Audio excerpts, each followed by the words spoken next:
नमस्कार दोस्तों, स्वागत है आपका यूनिक स्टडी सेंटर के ऑनलाइन क्लासेस में। रहीमन निजमन की व्यथा मन ही राख्यो गोय, और सुनिए खिलाई है लोग सब बांट न लई है कोय।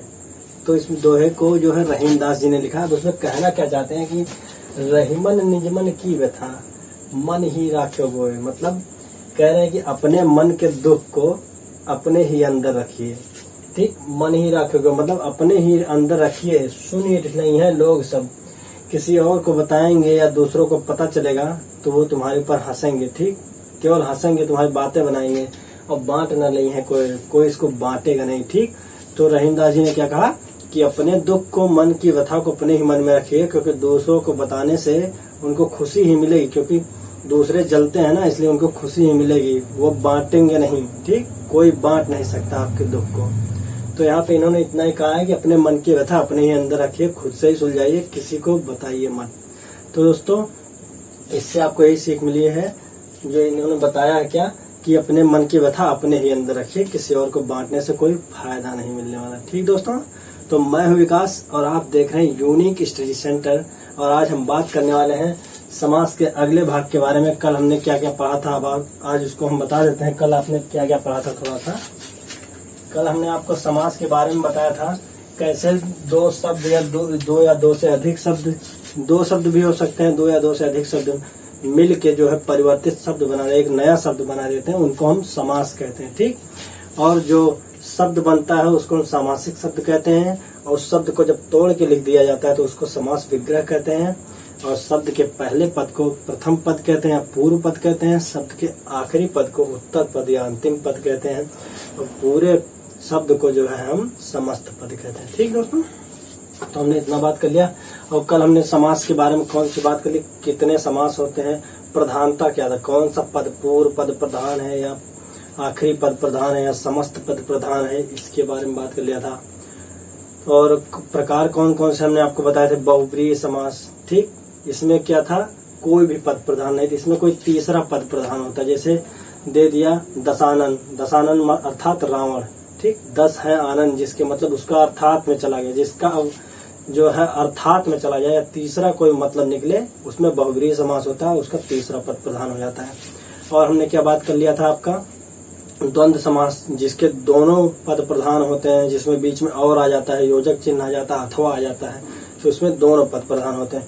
और हमने क्या बात की, तत्पुरुष समास, तत्पुरुष समास का आखिरी पद प्रधान होता है। ठीक, जैसे राजकुमार, तो राजा का कुमार या राजा का बेटा, तो बेटे को उसमें प्रधानता दी गई है और है राजा, कारक चिन्ह लगा के उसका विग्रह किया जाता है। ठीक, और हमने कौन सा बात कर लिया था आपका, अव्ययी भाव समास। अव्ययी भाव मतलब जिसमें उपसर्ग, अव्यय या फिर एक ही जैसे शब्द की आवृत्ति हो, समान शब्द की आवृत्ति हो, दो या दो से अधिक बार। ठीक, तो उसमें क्या होता है, अव्ययी भाव। ठीक, जिसमें उपसर्ग लग जाता है तो उसका पहला पद प्रधान होता है। ठीक दोस्तों, तो इतना हमने कल बात कर लिया था।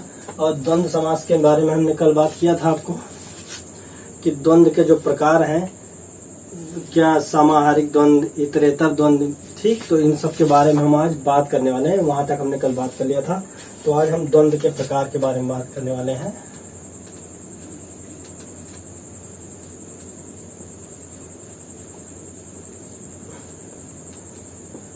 द्वंद्व के प्रकार में हमने आपको बता दिया था, तो आज हम उसका पहला प्रकार बात करने वाले, क्या था, वैकल्पिक द्वंद्व समास।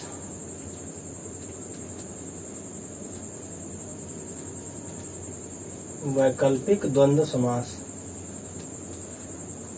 और वैकल्पिक द्वंद्व समास में क्या होता है, वैकल्पिक द्वंद्व समास में होता है जहां दोनों पद में अथवा शब्द जुड़े होते हैं। ठीक, जैसे कोई एक पद यहाँ आया, एक पद यहाँ आया, बीच में योजक चिन्ह हो या फिर अथवा लिखा हो।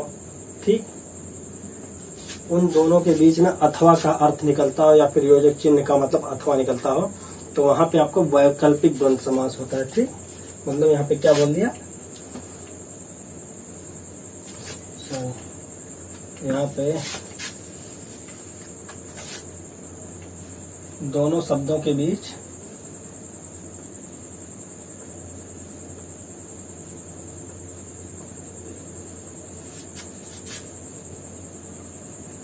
अथवा का अर्थ निकलता हो।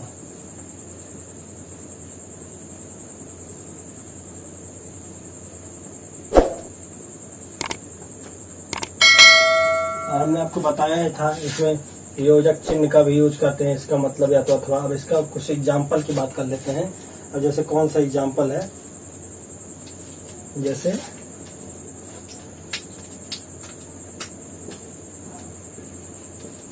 पाप पुण्य, ठीक। अब इसका मतलब क्या हो, पाप अथवा पुण्य, एक साथ दोनों नहीं हो सकते, पाप होगा या फिर पुण्य होगा। इसको और आप क्या कह सकते हैं, इसको आप और कह सकते हैं कि ये विलोम भी कह सकते हैं। देखिए कैसे, पाप का विलोम पुण्य होगा, ठीक। तो इसको विलोम शब्द भी कहते हैं, पाप का पुण्य, ठीक। जैसे रात दिन, रात अथवा दिन, ठीक, या फिर रात का विलोम दिन हो गया। और आप एग्जांपल बता दें, जैसे आग पानी, ठीक, आग का विलोम पानी हो गया। जय का विलोम क्या हो गया, पराजय। इसको आप ऐसे भी लिख सकते हैं, पाप अथवा लगाकर, बोला था ना अथवा लगाकर, पाप अथवा, ठीक है। तो ये हो गया आपका वैकल्पिक द्वंद्व समास, ठीक। वैकल्पिक द्वंद्व समास में हमने क्या बात किया कि जो है दोनों शब्दों के बीच में अथवा का अर्थ निकलता हो या फिर विलोम हो, और योजक चिन्ह लगा ही होगा, कुछ में नहीं लगा होगा, लेकिन उसके बीच जहाँ योजक चिन्ह नहीं होगा उसमें भी दोनों शब्दों के बीच में अथवा का अर्थ आएगा, ठीक। अब हम बात करते हैं इसके बाद कौन सा, इतरेतर द्वंद्व समास।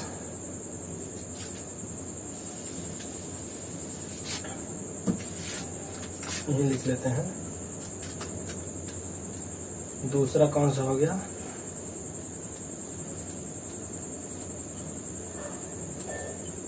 इतरेतर द्वंद्व समास। अब इतरेतर द्वंद्व समास में क्या होता है, जहां दोनों पदों के बीच में और शब्द जुड़ा हो। यहाँ क्या अथवा शब्द जुड़ा था, ठीक। अब इसमें क्या है, और शब्द जुड़ा होगा, ठीक।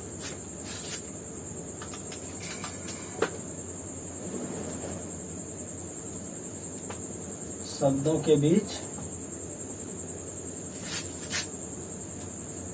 और शब्द जुड़ा हो।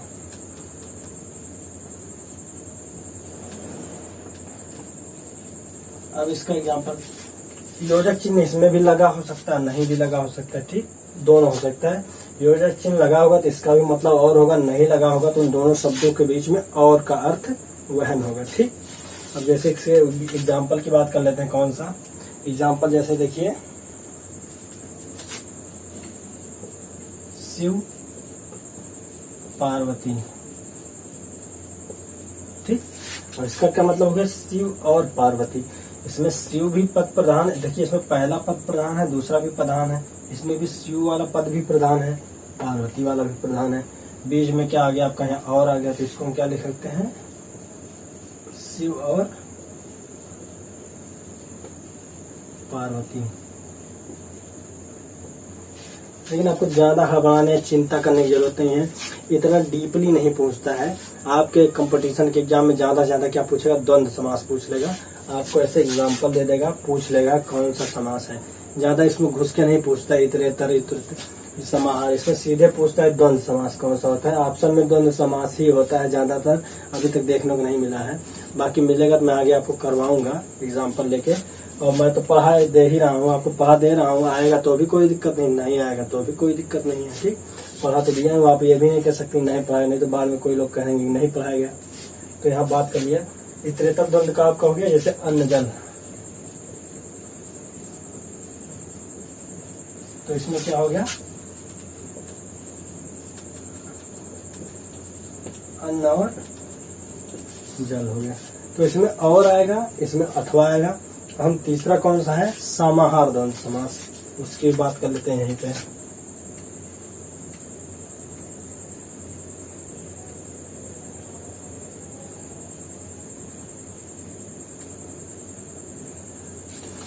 अब समाहार द्वंद्व क्या होगा, समाहार द्वंद्व में क्या था, जहां दोनों पदों से उनके जैसे ही पदों का ज्ञान हो, ठीक। जहां दोनों पदों से उनके जैसे ही पदों का शब्द अर्थ निकले, ठीक। एक ही जैसे पद हो, जैसे एक ही जैसे मतलब या उसी के जैसा कोई अर्थ निकलता हो। कैसे, इसका आपको परिभाषा बता दें, दोनों पदों से उनके जैसे पदों का बोध हो।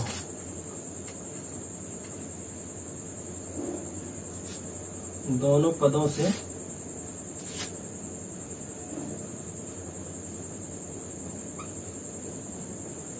उनके जैसे ही पदों का बोध।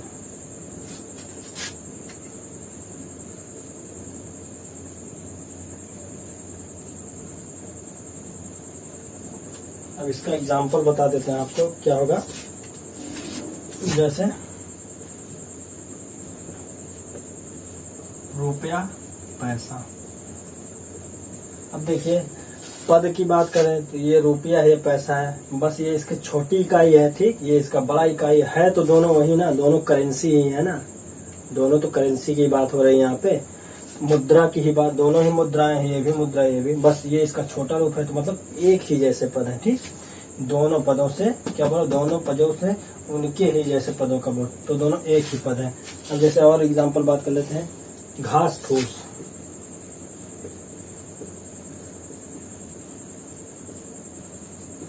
अब देखिए घास फूस, घास जो है ना, घास फूस रखा है, तो उसी घास को ही तो फूस भी कह रहे हैं, घास फूस रखा है ना, घास फूसा खा रही है, तो यही हो गया कि घास फूस एक ही जैसे पद हैं दोनों। और हम एक आध दो बता दें, जैसे बोल चाल, मारपीट।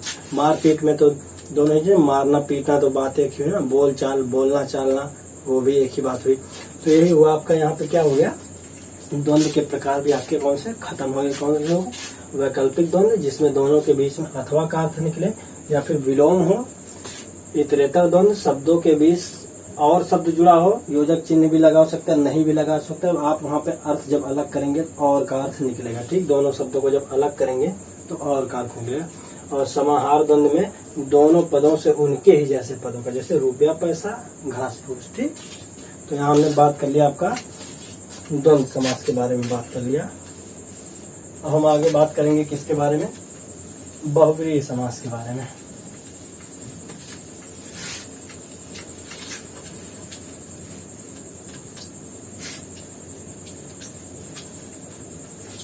अभी देखिए आपको मजा आने वाला बहुव्रीहि समास में, अब थोड़ा कंफ्यूजन होगा।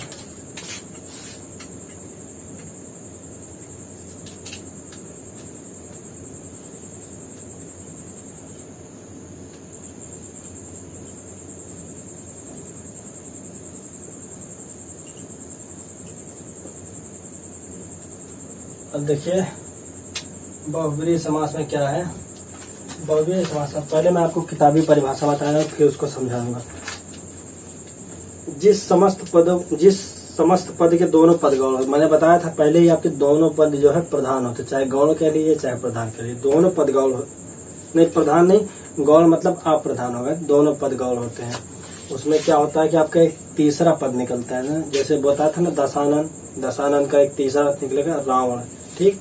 गजानन, तो उसका मतलब एक अलग निकलेगा, ठीक। तो यहाँ पे दोनों पद गौण होते हैं, ये दोनों पद मिलकर किसी तीसरे पद को अस्तित्व में लाते हैं, तीसरे पद को अस्तित्व में, जैसे दशानन का रावण, वो तीसरा पद निकला, और वही पद प्रधान होता है, उसे बहुव्रीहि समास कहते हैं। बताया था ना कि दोनों पद अप्रधान या फिर गौण।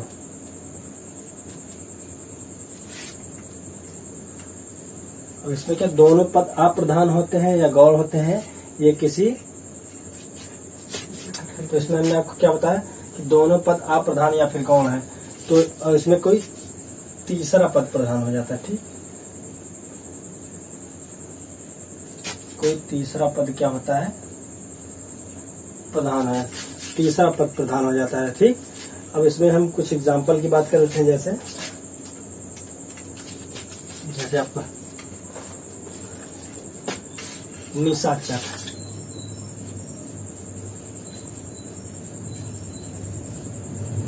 अब निशाचर को जब हम तोड़ेंगे, निशाचर का जब हम समास विग्रह करेंगे तो क्या, रात में घूमने वाला, ठीक। निशा में आचरण मतलब रात में घूमने फिरने वाला, रात में घूमने फिरने वाला कौन सा होता है, राक्षस। तो देखिए निशाचर में तो दोनों हो गया पद अप्रधान, लेकिन एक तीसरा पद निकल के आया, ये क्या है, राक्षस हो गया। यही है हमारा बहुव्रीहि समास। और देखिए जैसे चक्रपाणी, चक्रपाणी और वीरापाणी, इसमें बहुत ही कंफ्यूजन होता है। देखिए पाणी का मतलब हाथ होता है, पहले आप जान लीजिए पाणी का क्या मतलब होता है, पाणी का मतलब होता है हाथ, अब इससे हाथ जाएंगे चक्रपाणी, मतलब जो हाथ में चक्र धारण किया हो, कौन? विष्णु भगवान, कृष्ण भगवान, ठीक। और वीणा पाणी, जो हाथ में वीणा लिया हो, सरस्वती जी, ठीक। पाणी से आपका सब क्लियर हो जाएगा। चक्रपाणी, चक्रपाणी का क्या है देखिए, वह जिसके पाणी में चक्र है, मतलब वह जिसके हाथ में चक्र है, तो उसे क्या कहेंगे? अर्थात कृष्ण भगवान, ठीक। जिसके हाथ में चक्र है,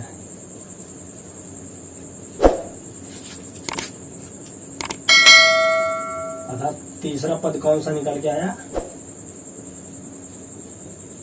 श्री कृष्ण, ठीक। ये आपका तीसरा पद प्रधान हो गया। ऐसे ही आपके बहुत हैं, जैसे मुरारी, मुरारी का क्या होगा? वो उनका भी कृष्ण होगा। और आपका क्या होगा? दीनानाथ, वो जो दिन के नाथ है अर्थात सूर्य। ऐसे ढेर सारा उदाहरण आपका दिया है। अब बहुव्रीहि में क्या होता है, आगे भी कर्मधाराएं पढ़ाएंगे। जब कर्मधाराएं और तत्पुरुष समास पढ़ाएंगे तो उसमें हम आपको बताएंगे कैसे कर्मधाराएं, तत्पुरुष और बहुव्रीहि में भेद किया जाता है। कभी कभी तीनों विकल्प दे दिए जाते हैं, तीनों विकल्प आ जाते हैं, तो फिर उसमें जो है कभी कभी तीनों समास हो जाते हैं, इसलिए वहाँ आपको बहुत ही दिक्कत हो जाती है खोजने में कैसे बहुव्रीहि होगा, ठीक। क्योंकि ऑप्शन में जब बहुव्रीहि दिया है तो तत्पुरुष और कर्मधाराएं को छोड़कर बहुव्रीहि लगाया जाता है। तो ये सब हम आपको आगे सिखाएंगे कैसे बनाना है इसको। तो हम बात करते हैं कौन से, ये आपका बहुव्रीहि हो गया कि तीसरा पद प्रधान होता है, ठीक। अब हम बात करेंगे तत्पुरुष समास के बारे में। जितना कंफ्यूजन होगा तत्पुरुष, बहुव्रीहि और कर्मधाराएं को लेके, वो हम आपको जो है आखिर में क्लियर करा देंगे एक साथ।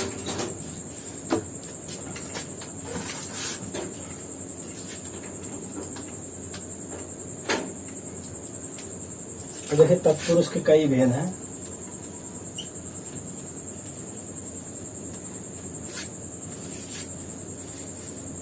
तत्पुरुष आपका काफी लंबा जाने वाला है। तत्पुरुष में एक दिया है क्या? व्याधिकरण अर्थात कारक तत्पुरुष समास। कारक तत्पुरुष, इसको क्या कहते हैं? व्याधिकरण भी कहते हैं। एग्जाम में कभी व्याधिकरण पूछ लेगा तो आप कहीं पढ़ाया नहीं गया। और दूसरा क्या होता है? समानाधिकरण तत्पुरुष समास, ठीक। समानाधिकरण तत्पुरुष समास।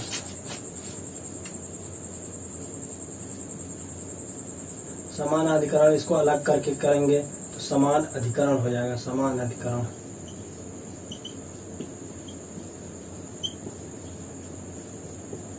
अब इसमें देखिए, अब व्याधिकरण में आपका इसमें दिखा है कारक, तो इसमें सारे कारक आ जाएंगे। जैसे कर्ता ने कर्म को करण से, तो इसे क्या हुआ? कर्ता तत्पुरुष, करण तत्पुरुष, करण तत्पुरुष। इसमें सातों भेद आ जाएंगे जितने भी कारक हैं इसमें। जैसे कौन सा बता दे रहे हैं, जैसे कर्म तत्पुरुष, ठीक, करण हो गया। और आपका कौन सा हो गया? संप्रदान हो गया।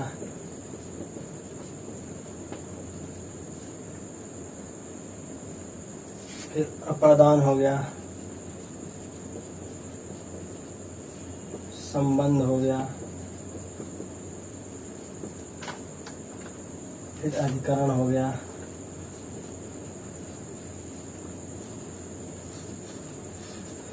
और आपका कौन सा हो गया? 7 हो गए कि नहीं? 1 2 3 4 5 6 हुआ अभी। हाँ, तो आपका हो गया यहाँ पे 6 हो गए। और दूसरा मैंने क्या होता है? समान अधिकरण। समान अधिकरण में आपका कौन सा होता है? समान अधिकरण में आपका जो है 2 होते हैं। एक कौन सा होता है?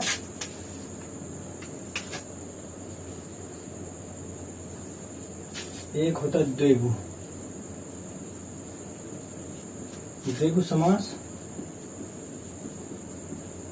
एक होता है कर्मधारय समास, ठीक। यहाँ पे आपका कर्म तत्व, करण, संप्रदान, अपादान, संबंध और अधिकरण, और यहाँ पे द्विगु समास और कर्मधारय समास।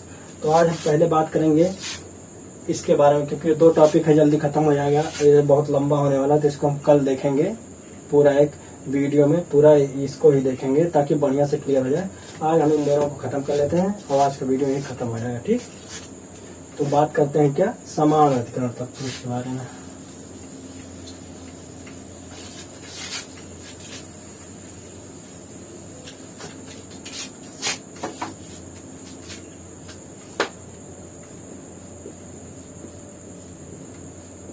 समानाधिकरण भी लिख सकते हैं, समान अधिकरण भी लिख सकते हैं। उसको जब अलग करेंगे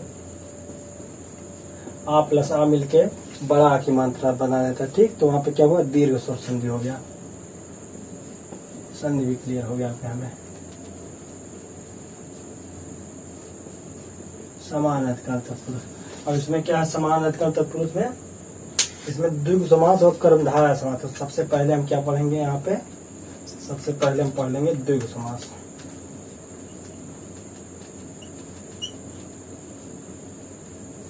अब द्विगु समास क्या होता है, द्विगु का मतलब संख्यावाची, संख्या होता है। तो द्विगु का यहाँ पे क्या हो जाएगा, द्विगु समास का पूर्व पद गौण तथा उत्तर पद प्रधान होता है। गौण मतलब अप्रधान और प्रधान का मतलब जो है प्रधान पद हो गया, लेकिन गौण का मतलब अप्रधान हो गया। तो इसमें क्या कह रहा है, इसमें कह रहा है कि आपका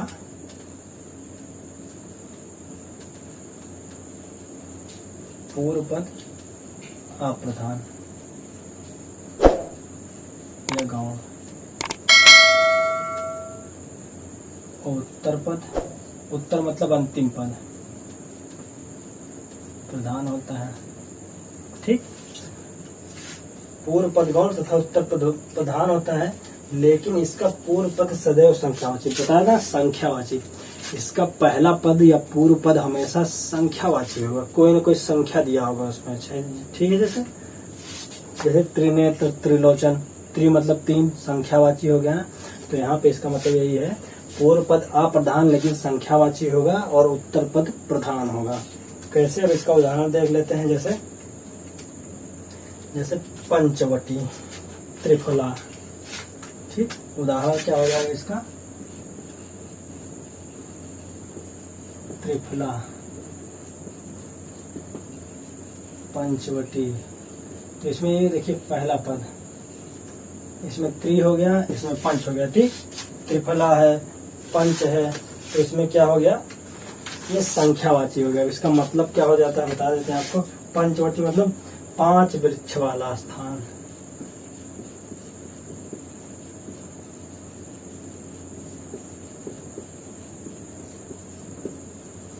तो इसमें 5 क्या हो गया आपका, संख्यावाची हो गया। ठीक, 5 संख्यावाची हो गया। तो इसमें यही कहा पूर्व पद जो है संख्यावाची होना चाहिए। त्रिफला मतलब 3 फलों का समाहार।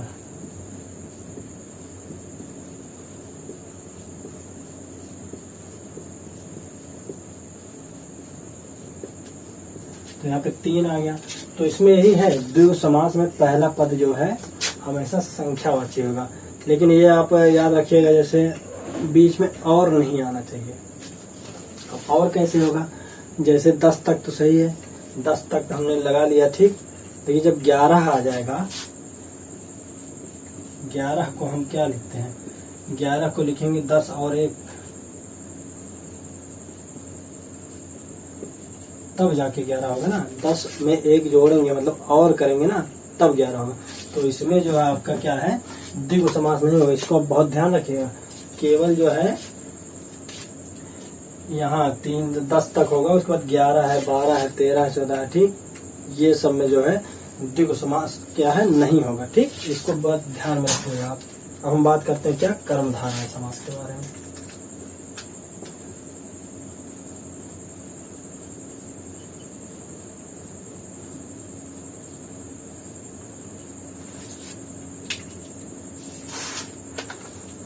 कर्मधारय में क्या होता है, कर्मधारय में भी पूर्व पद जो है गौण होता है, उत्तर पद जो है प्रधान होता है। ठीक,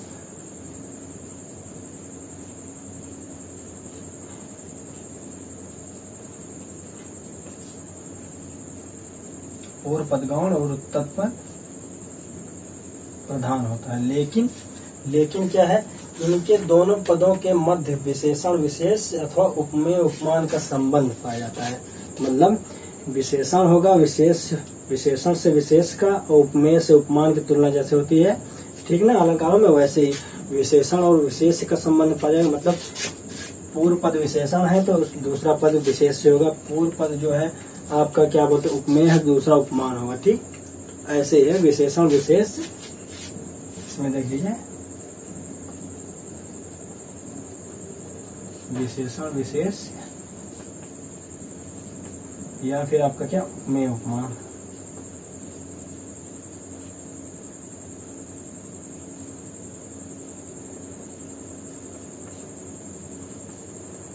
ये पहला होगा, ये दूसरा होगा। ठीक, ये पहला होगा आपका, मतलब विशेषण पहला होगा तो विशेष तो दूसरा होगा, उपमेय पहला होगा तो उपमान दूसरा होगा। ठीक, इसमें ये बताया गया आपका। और उसका एक किताबी परिभाषा आपको बता देना कैसे क्या दिया है। इसमें कर्मधारय समास का पूर्व पद गौण और उत्तर पद प्रधान होता है, किंतु इसके दोनों पदों के मध्य विशेषण विशेष अथवा उपमेय उपमान का संबंध पाया जाता है। ठीक, अब इसका हम आपको उदाहरण बताते हैं, जैसे कमल नयन।